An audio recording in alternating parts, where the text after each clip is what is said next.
Visual. तो देखो molarity हम लोग डिस्कस कर चुके थे, मोलैलिटी डिस्कस कर चुके थे। अब उससे रिलेटेड हम क्वेश्चन करेंगे, ठीक है ना।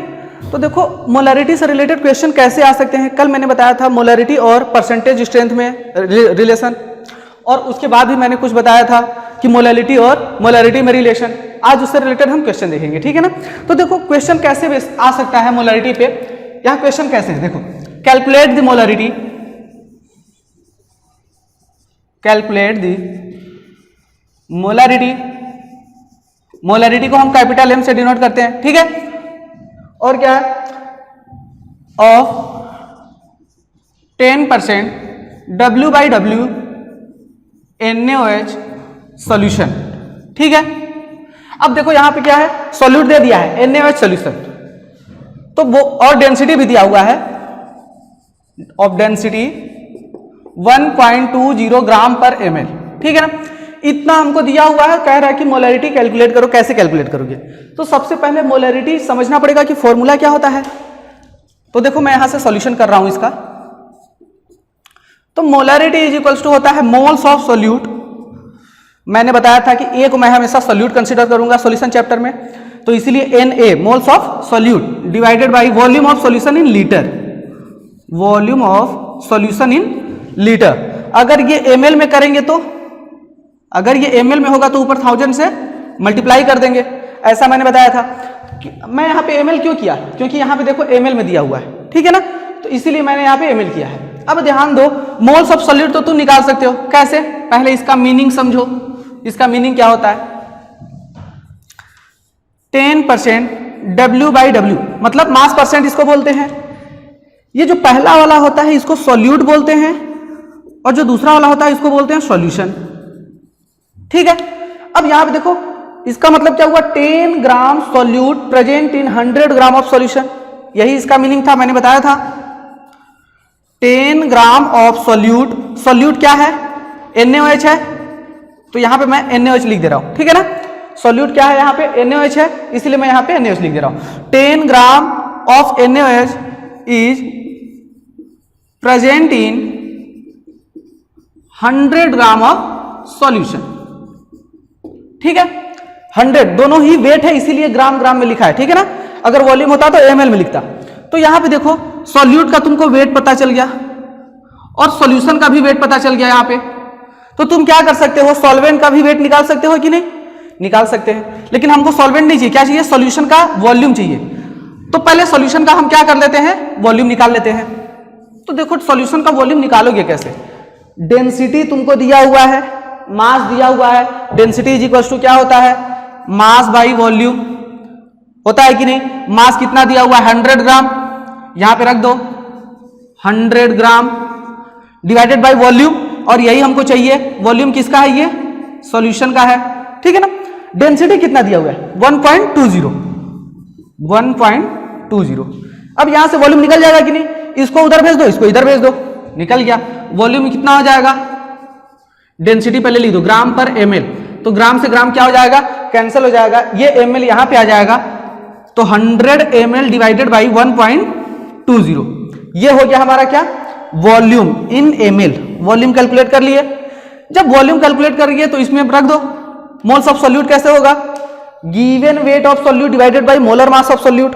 गिवन वेट कितना है, 10 ग्राम, तो यहां पे लिखते हैं मोल्स ऑफ सॉल्यूट, ए नहीं NaOH लिख देते हैं, NaOH दिया हुआ है तो NaOH, ठीक है। तो moles of solute given weight 10 ग्राम है। अब इसका मोलर मास क्या होगा NaOH का, निकाल लो, कैलकुलेट कर लो। NaOH का मोलर मास, Na का कितना होता है 23, ऑक्सीजन का 16, हाइड्रोजन का 1, टोटल कितना हो गया 40, ठीक है। तो मोलर मास किसका हुआ, NaOH का 40 हो गया। यहां पे क्या रख दोगे 40, कैलकुलेट कर लो कितना आ गया 1/4। ये क्या है, मोल्स ऑफ NaOH, मींस ये आ गया A moles of NaOH। Solute है तो सॉल्यूट क्या है यहाँ पे NaOH। अब इस फॉर्मूले में पुट कर दो, आंसर आ जाएगा। देखो पुट करो, molarity is equals two moles of NaOH कितना निकाले हो अभी 1/4, यहां पे मैंने रख दिया, इनटू 1000 है ही, देखो इनटू 1000 है, उसको भी रख दिया। वॉल्यूम ऑफ सॉल्यूशन रखना है, वॉल्यूम ऑफ सॉल्यूशन कितना है 100 डिवाइडेड बाई 1.20 डिवाइडेड बाई 1.20 है, ये ऊपर चला जाएगा कि नहीं, तो इसको मैं ऊपर ले जा रहा हूं, ठीक है। अब यहां से देखो 2 जीरो से 2 जीरो कैंसिल हो गया, ये कितना हो गया 10 से इसमें मल्टीप्लाई करोगे तो 12 डिवाइडेड बाई 4, कट करोगे 3, कितना आ गया 3 मोलर सोल्यूशन, कितना आया 3 मोलर सोल्यूशन आ गया। कंसंट्रेशन इसका कितना आ गया मोलरिटी, आंसर आ गया।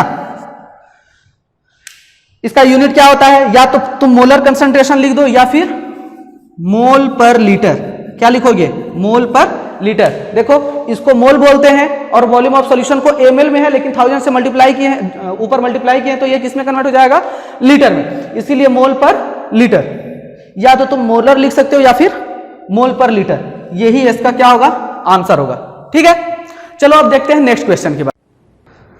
तो देखो क्वेश्चन में क्या दिया हुआ है, डिजॉल्विंग 120 ग्राम ऑफ कंपाउंड, कोई एक सोल्यूट है, ठीक है ना, वो कितना है 120 ग्राम है, ऑफ रिलेटिव एटॉमिक मास 60, उसका एटॉमिक मास कितना है 60 है।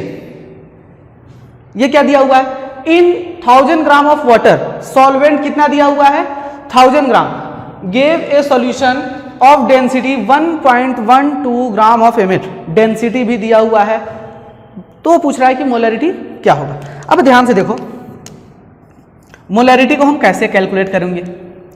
मोलरिटी के लिए जो चाहिए पहले वो देख लो, moles of solute divided by volume of solution in ml, ml में होगा तो ऊपर 1000 से मल्टीप्लाई, ये हो गया हमारा मोलरिटी का फॉर्मूला। मोल्स ऑफ सोल्यूट कैसे निकालोगे, given mass divided by molar मास। चलो मोल्स ऑफ सोल्यूट मैं कैलकुलेट कर रहा हूं, गिवन मास कितना है सोल्यूट का 120 divided by relative atomic mass या रिलेटिव मॉलिक्यूलर मास कितना दिया है 60, देखो रिलेटिव एटॉमिक मास 60 हो गया, कट करो कितना आया 2, मोल्स ऑफ सोल्यूट कितना आ गया 2 आ गया। चलो ये हो गया हमारा मोल्स ऑफ सोल्यूट। अब हमको वॉल्यूम ऑफ सॉल्यूशन चाहिए, तुम लोग ऐसे कर सकते हो, वॉल्यूम ऑफ सॉल्यूशन कैसे कैलकुलेट करोगे, ये दिया है ना 1000 ग्राम, कहोगे कि सर मास दिया हुआ है, डेंसिटी दिया है, वॉल्यूम निकाल सकते हैं, कैसे करोगे, density is equals to mass by volume. Density कितना है 1.12, मास कितना है 1000 gram divided by volume in ml में आएगा, क्योंकि ये ग्राम है और ग्राम पर ml में है। तो एक बात बताओ, तुम ऐसे करोगे तो क्या हो जाएगा, ये गलत हो जाएगा, ऐसे नहीं आएगा। क्यों नहीं आएगा, ये जो मास है वो किसका है सॉल्वेंट का है, बस किसका है सॉल्वेंट का है, और हमको यहाँ पे मास किसका चाहिए मास ऑफ सॉल्यूशन चाहिए। क्यों मास ऑफ सॉल्यूशन चाहिए, क्योंकि डेंसिटी हमारा किसका है सॉल्यूशन का है, सॉल्यूशन ऑफ ए डेंसिटी, ठीक है ना। तो सॉल्यूशन की ये डेंसिटी दिया हुआ है, तो सॉल्यूशन का मास चाहिए, तो सॉल्यूशन का वॉल्यूम निकलेगा, ठीक है ना। तो ये करोगे तो गलत हो जाएगा, कैसे करोगे फिर, तो सर मास निकाल लेते हैं, सॉल्यूशन का मास निकाल लेते हैं। तो सॉल्यूशन का मास कैसे होगा, तो यहां पे लिख दो mass of solution, sorry mass of solution, क्या हो जाएगा mass of solution, mass of solute plus mass of solvent. तो मास ऑफ सोल्यूट कितना है 120, मास ऑफ सॉल्वेंट कितना है 1000 ग्राम, टोटल ऐड करोगे कितना हो जाएगा, हो गया कि नहीं। तो ये क्या निकला mass of solution, mass of solution निकला, यहां पे रख दो। तो डेंसिटी दिया हुआ है, अब निकल जाएगा वॉल्यूम ऑफ सॉल्यूशन। चलो रखो, डेंसिटी 1.12, मास कितना आ गया 1120। अब ये क्या है वॉल्यूम किस में आएगा ml में, क्यों आएगा ml में, क्योंकि ग्राम पर ml में है। चलो अब इसको इधर भेज दो, इसको इधर भेज दो, तो क्या हो जाएगा 1120 डिवाइडेड बाई 1.12। इसको सॉल्व कर लो, सॉल्व करोगे तो क्या होगा, अगर ये ऐसे होगा तो ऊपर 00, यही होगा ना। चलो इसको हम बाद में कैलकुलेट करेंगे, पहले इसको यहां पे इसको रख देते हैं डायरेक्ट, ये ml में है, इसको मैं डायरेक्ट यहां पे पुट कर दूंगा वॉल्यूम ऑफ सॉल्यूशन में। तो देखो मोलरिटी क्या हो गया, मोल्स ऑफ सोल्यूट निकल गया है 2 आया, ये निकाले हो ना Na=2 रख दिया, और वॉल्यूम ऑफ सॉल्यूशन कितना है 1120 डिवाइडेड बाई 1.12 इंटू 1000, ऊपर पहले से है, ये 1.12 ऊपर चला जाएगा, हाँ सर चला जाएगा, 2 इंटू 1.12 डिवाइडेड बाई 1120 इंटू ये 1000 ऊपर पहले से है, एक जीरो से एक जीरो कैंसिल कर दो, ये 100 है ना, 100 से मल्टीप्लाई करोगे तो ये पॉइंट क्या हो जाएगा हट जाएगा, इसका मतलब ये पूरा हट गया, हाँ सर हट गया। अब देखो इसे ये कट गया, बस 2 ही बचाना। आंसर क्या आ गया 2 मोलरिटी। कितना इजी है ना? आंसर कितना आ गया 2। आंसर क्या लिखोगे मोल पर लीटर, 2 मोल पर लीटर। ठीक है ना? कैलकुलेशन तुम्हारा फास्ट होना चाहिए। सॉल्यूशन चैप्टर में कैलकुलेशन आएगा तो तुम बहुत जल्दी क्वेश्चन को कर सकते हो। ठीक है ना? तो आओ इससे रिलेटेड आगे क्वेश्चन देखते हैं कि कैसे कैलकुलेट करेंगे। ठीक है, देखो अब हम कैलकुलेट करेंगे concentration of ions. Concentration of ions. Sir ions means in compound, कोई कंपाउंड दिया है, कंपाउंड का कंसंट्रेशन दिया है और उसमें पूछ देगा कि इसमें इस आयन का कंसंट्रेशन कितना होगा। जैसे समझ में नहीं आया सर, अच्छे से बताइए। देखो एक एग्जांपल मैं ले रहा हूं, मैं पूछ दिया कैल्शियम हाइड्रोक्साइड का कंसंट्रेशन तुमको दिया हुआ है कितना, सपोज करो तुमको दे दिया 0.2 मोलर। क्या दिया 0.2 मोलर कैल्शियम हाइड्रोक्साइड दिया हुआ है और पूछ देगा कि इसमें हाइड्रोक्साइड आयन का कंसंट्रेशन बताओ। क्या पूछेगा हाइड्रोक्साइड आयन का कंसंट्रेशन बताओ। तो कैसे निकालोगे, या तो फिर पूछ देगा कैल्शियम 2+ का कंसंट्रेशन बताओ। ठीक है, तो देखो कैसे निकालते हैं। यहां पे मैं बता रहा हूं concentration of ions in compound is equals to coefficient of ions into concentration of compound. ठीक है, यही होगा। मैं इसका मतलब क्या है concentration of ions in compound और coefficient of ions into concentration of compound. एक मैं एग्जांपल यही लिया हूं, इसी को मैं बता दे रहा हूं। ठीक है ना? सपोज करो मैं यहां पे लिख दे रहा कंसंट्रेशन ऑफ आयंस, तो कंसंट्रेशन ऑफ कैल्शियम 2+ का मैं निकाल दे रहा हूं पहले इन कंपाउंड। कंपाउंड क्या है कैल्शियम हाइड्रोक्साइड। ठीक है, अब देखो कोफिशिएंट ऑफ आयंस, कोफिशिएंट क्या है कोफिशिएंट कैल्शियम, सर एक ही कैल्शियम है यहां पे, तो 1 लिख दो, कोफिशिएंट 1 हो गया। अब क्या है कंसंट्रेशन ऑफ कंपाउंड, कंपाउंड का कंसंट्रेशन कितना दिया था 0.2 मोलर, 0.2 मोलर, यही इसका आंसर हो गया 0.2 मोलर कंसंट्रेशन। कैल्शियम का भी सेम आ गया, जो इस पूरे कंपाउंड का था 0.2 मोलर कंसंट्रेशन, जो इस पूरे कंपाउंड का था 0.2 मोलर कंसंट्रेशन, वही आ गया कैल्शियम का भी। लेकिन हाइड्रोक्साइड का देखो क्या आएगा, तो यहां पे लिखते हैं कंसंट्रेशन ऑफ हाइड्रोक्साइड आयन। ठीक है ना? तो यहां पे देखो कोफिशिएंट ऑफ आयंस लिखा था, कोफिशिएंट कितना है हाइड्रोक्साइड आयन, देखो 2 है कि नहीं। यहां पे क्या लिखा है हाइड्रोक्साइड आयन, इसके सब्सक्रिप्शन में क्या दिया हुआ है 2, मींस उसका कोफिशिएंट कितना है 2 into concentration of compound, compound का जो कंसंट्रेशन होगा वही लिख दो, 0.2 है 0.2 मोलर, मल्टीप्लाई करो कितना आ गया 0.4 मोलर। अब समझ में आ गया कैसे कैलकुलेट करते हैं। कंसंट्रेशन ऑफ हाइड्रोक्साइड आयन हो गया हमारा 0.4 molar, concentration of calcium 2+ in calcium hydroxide आ गया 0.2। दोनों में डिफरेंस है कि नहीं, दोनों में डिफरेंस है।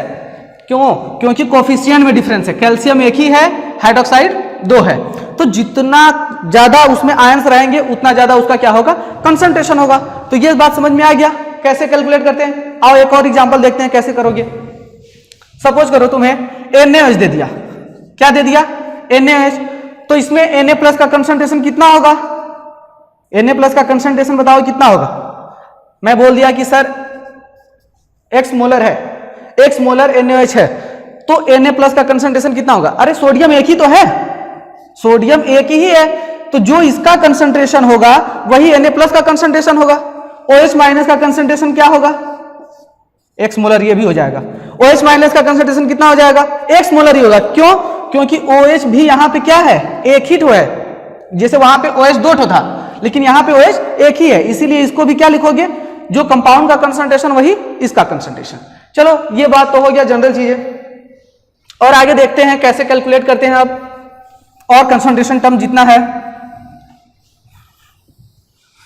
ठीक है, तो देखो इसमें मैंने तुम लोगों को बताया molarity, molality, mole fraction, percentage strength. अब बात करते हैं नॉर्मेलिटी की। किसकी बात करते हैं? नॉर्मेलिटी। देखो नॉर्मेलिटी अगर बोर्ड वाले हो तो तुमको 11th में नहीं पढ़े थे, मोल कॉन्सेप्ट चैप्टर में सभी कंसंट्रेशन टर्म पढ़ चुके हो, लेकिन ये टर्म नहीं पढ़े थे। तो आओ इसको भी देख लेते हैं, नॉर्मेलिटी है क्या। जेई नीट वाले पढ़ चुके हो तुम लोग, ठीक है ना। नॉर्मेलिटी को कैपिटल एन से रिप्रेजेंट करते हैं, नॉर्मेलिटी को कैपिटल एन से रिप्रेजेंट करते हैं। अब नॉर्मेलिटी है क्या ये बताओ हमें।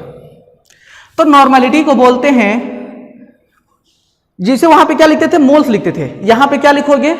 Gram equivalent. क्या लिखोगे? Gram equivalent. लिखो नंबर ऑफ ग्राम इक्विवेलेंट, ऐसे लिख दूं या फिर पूरा, चलो पूरा लिख देता हूं। ग्राम equivalent is present in 1 litre, 1 litre या फिर पर लीटर ऑफ सॉल्यूशन, प्रेजेंट पर लीटर ऑफ सॉल्यूशन। ठीक है, ये इसका डेफिनेशन है। डेफिनेशन क्या है? Number of gram equivalent of solute, sorry यहां पे सॉल्यूट होगा, ठीक है ना। किसका ग्राम इक्विवेलेंट होना चाहिए? सॉल्यूट का होना चाहिए। इज प्रेजेंट पर लीटर ऑफ सॉल्यूशन। सर मोल तो समझ में आया था, ग्राम इक्विवेलेंट क्या हो गया ये तो हमको नहीं पता है, हम कैलकुलेट करवाएंगे, ठीक है ना।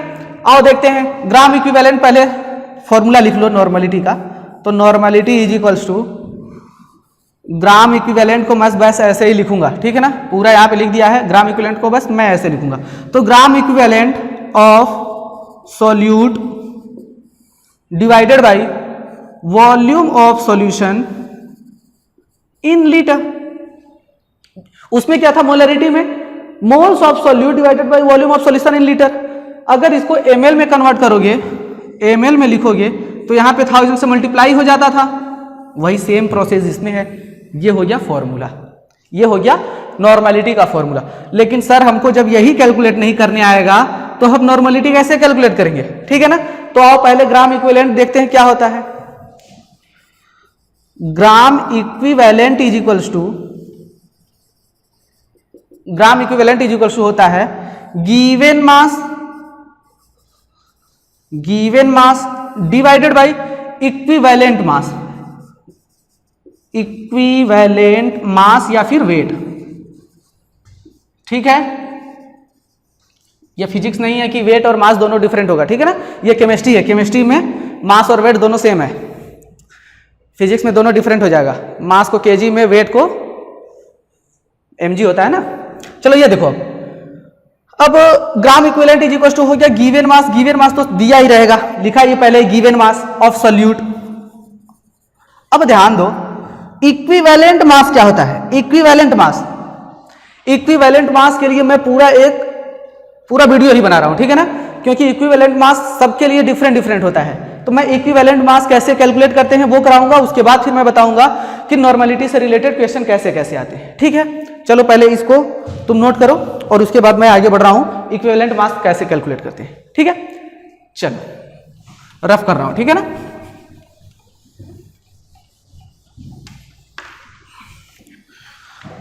इक्विवेलेंट मास, अब देखो यहां से थोड़ा सा इंटरेस्टिंग होगा। अब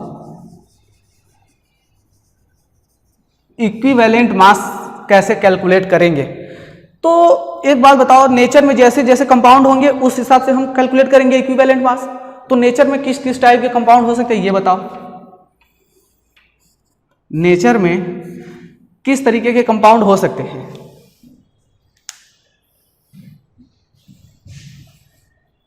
एलिमेंट हो सकता है, मैटर जो है वो एलिमेंट हो सकता है, कंपाउंड हो सकता है, और क्या हो सकता है फिर?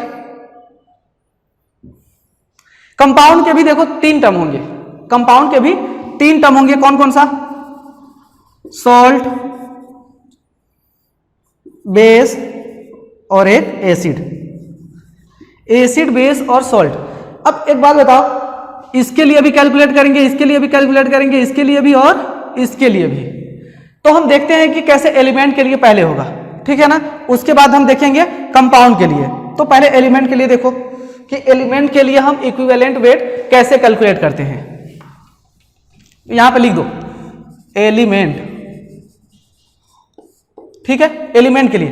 तो सपोज करो कोई भी एलिमेंट दिया है, सोडियम ही दे दिया है, ठीक है ना, तो इसका हमको इक्विवेलेंट मास निकालना है। तो देखो इक्विवेलेंट मास का फॉर्मूला क्या हो जाएगा, इक्विवेलेंट मास और वेट दोनों में से कोई हो सकता है, इज इक्वल्स टू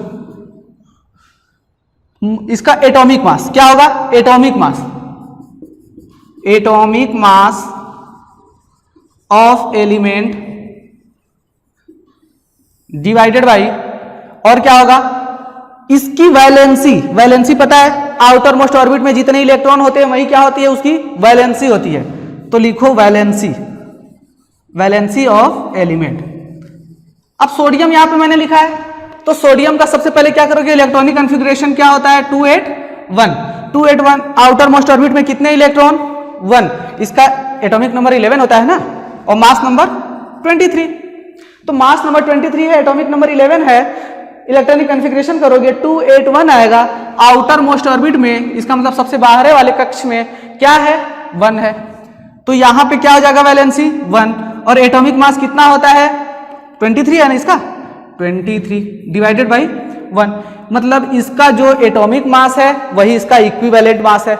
लेकिन मैग्नीशियम का अगर पूछ दिए तो, मैग्नीशियम का पूछ दिए तो क्या होगा बताओ सर, इसका वो नहीं होगा जो इसका एटॉमिक मास होगा। तो देखो मैं इसको डायरेक्ट ऐसे लिख दे रहा हूं, इक्विवेलेंट मास।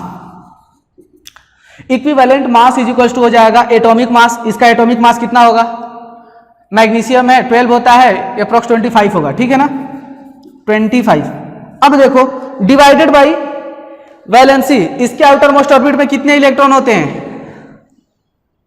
इलेक्ट्रॉनिक कॉन्फ़िगरेशन करो, 12, 282, सर इसका तो 2 आ गया, इसका तो 2 आ गया, कैलकुलेट करोगे कितना आ जाएगा, 12.5। ये क्या, ये तो सोडियम से कम आ गया, सोडियम से ज्यादा है इसका एटॉमिक मास, लेकिन देखो यहां 23 था, ये 25 है, लेकिन इसका इक्विवेलेंट वेट क्या हो गया, सोडियम से कम आ गया, कम आ गया। क्यों कम आया, क्योंकि इसकी वैलेंसी ज्यादा है, इसकी वैलेंसी क्या है, ज्यादा है, इसीलिए वैलेंसी पे ये डिपेंड करेगा कि इक्विवेलेंट मास कैसे कैलकुलेट करेंगे। तो वैलेंसी सबका तुमको निकालने आना चाहिए। आउटर मोस्ट ऑर्बिट में जो इलेक्ट्रॉन होता है उसी को हम लोग बोलते हैं वैलेंसी, ठीक है। तो एलिमेंट के लिए हो गया। अब देखते हैं कंपाउंड के लिए। कंपाउंड के लिए पहले आयंस के लिए देख लेते हैं। आयंस भी तो हो सकते हैं ना, सपोज करो तुमको दे दिया, मैं आयंस के लिए अभी लिख रहा हूं, कंपाउंड के लिए इसके बाद देखेंगे। आयंस के लिए देखो, सपोज करो तुमको दे दिया SO4 2-, क्या दे दिया, SO4 2- का वैलेंसी निकालो, इक्विवेलेंट मास निकालो। तो देखो equivalent mass of ions is equals to क्या होता है, मोलर मास। इसका मोलर मास तो कैलकुलेट कर सकते हो, molar mass of ions divided by molar mass of ions divided by जो उसका चार्ज होगा। तो इसको क्या लिखोगे, numerical charge, numerical charge on ions, ठीक है। Numerical charge on ions is equals to क्या होगा, ये तुमको आना चाहिए कितना, जो उस पे चार्ज है वो तो दिखेगा ही, इस पे कितना चार्ज है, 2 चार्ज है, 2 से डिवाइड कर दो, मोलर मास तो कैलकुलेट कर ही सकते हो। अब सपोज करो तुमको दे दिया Na+, एक ही चार्ज है, मतलब न्यूमेरिकल वैल्यू कितना होगा, 1 होगा। OH-, इसका मतलब एक ही है क्योंकि एक ही चार्ज है, ठीक है ना। अब यहां पे देखो और भी बहुत सारे हैं, कैल्शियम 2+, यहां पे कितना आ गया, 2 हो गया, तो 2 से डिवाइड करोगे। और भी बहुत सारे हैं, सबका तुम क्या करोगे, आयनिक फॉर्म देखो और उसके बाद तुम कैलकुलेट कर सकते हो। एक और है, यहां पे देखो 3 आ गया, है कि नहीं। तो तुम जो चार्ज है उसको यहां पे लिखोगे और मोलर मास तो निकाल ही सकते हो। फास्फोरस का कितना होगा, ऑक्सीजन का एक को कितना होगा, 4 से मल्टीप्लाई करोगे तो 4 ऑक्सीजन का निकल जाएगा, 1 फास्फोरस का, दोनों को ऐड कर दोगे वही होगा मोलर मास, 3 से डिवाइड कर दो, इसका हो जाएगा इक्विवेलेंट मास। चलो ये तो आयंस की बात हो गई। अब बात करते हैं हम कंपाउंड की। किसकी बात करेंगे, कंपाउंड की, ठीक है।